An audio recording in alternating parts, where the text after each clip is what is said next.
Cerita ini dikutip berdasarkan dari kisah yang telah diceritakan turun-temurun. Percaya atau tidaknya itu silahkan kembali kepada kepercayaan masing-masing.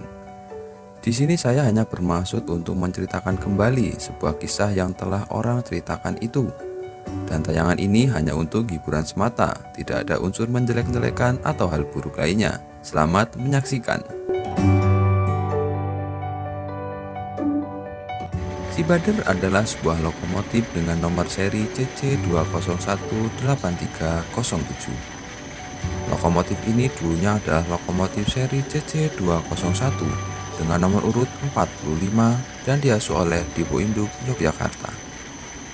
Dan konon kabarnya lokomotif ini merupakan lokomotif yang paling sering meminta darah.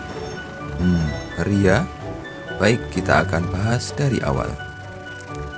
Lokomotif yang memiliki seri CC201 ini sebenarnya berseri U-18C dari pabrikannya langsung, yaitu General Electric di Amerika.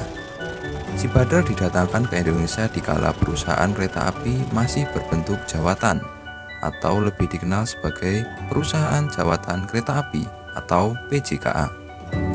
Dia ikut bersama ke-33 teman-temannya dalam angkatan generasi kedua pada tahun 1983 sampai 1984. Jadi kemungkinan besar si Bader ini lahir pada kisaran tahun tersebut.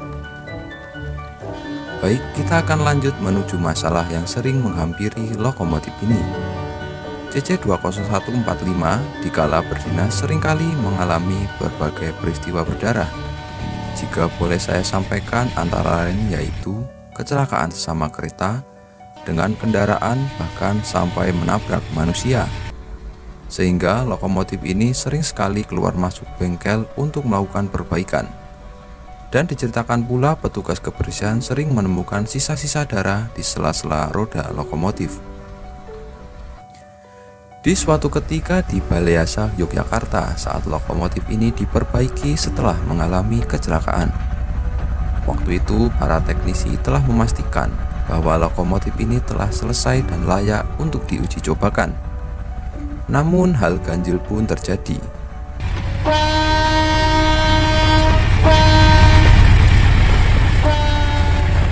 Pada saat lokomotif CC20145 ini dipacu kencang, tiba-tiba saja mengalami gagal fungsi pengereman, sehingga lokomotif menghantam dinding beton pembatas test track dan sebuah warung, sehingga muka lokomotif ini kembali ringsek. Perbaikan demi perbaikan telah dilakukan. Setelah usai perbaikan, lokomotif ini kembali menarik rangkaian kereta api Bima. Namun lagi-lagi kereta api mengalami kecelakaan dan terus berulang-ulang. Dikarenakan kewalahan dengan kejadian yang selalu menimpanya, akhirnya perusahaan waktu itu mendatangkan langsung beberapa teknisi dari General Electric dari Amerika dengan harapan bisa menganalisa dan memperbaiki agar berdinas tanpa ada masalah lagi. Diceritakan pula oleh teknisi General Electric itu bahwa kondisi lokomotif secara fisik tidak ada masalah. Namun diceritakan dahulunya sewaktu proses pembuatan memang banyak sekali menemui kendala. Bahkan pernah terjadi kecelakaan kerja saat proses pembuatannya.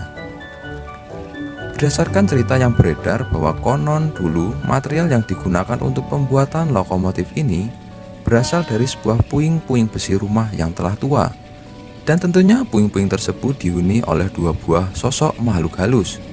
Setelah proses peleburan besi, ternyata energi tersebut malah menempel pada kereta tersebut. Dan pada saat proses pengiriman ke Indonesia, kedua sosok itu pun turut serta.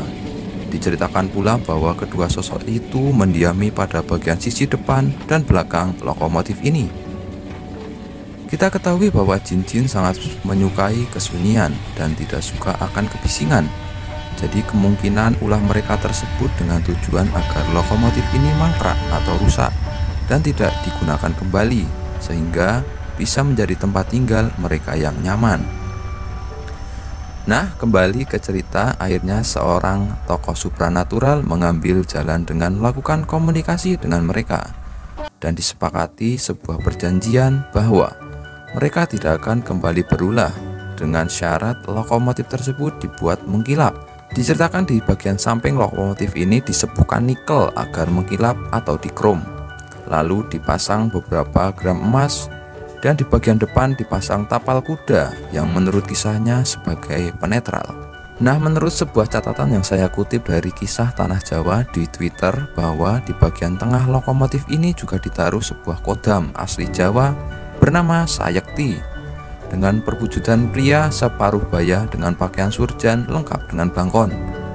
Nah, baru setelah dilakukan ruatan adat Jawa tersebut, CC20145 ini tidak pernah mengalami kecelakaan lagi.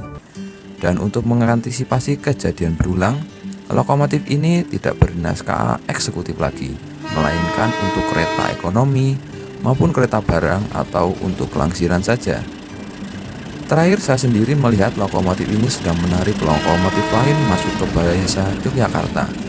Dan juga saat ini pula CC2018307 ini sudah berpindah rumah dari Yogyakarta dan kini diasuh oleh Dipu Induk Madiun.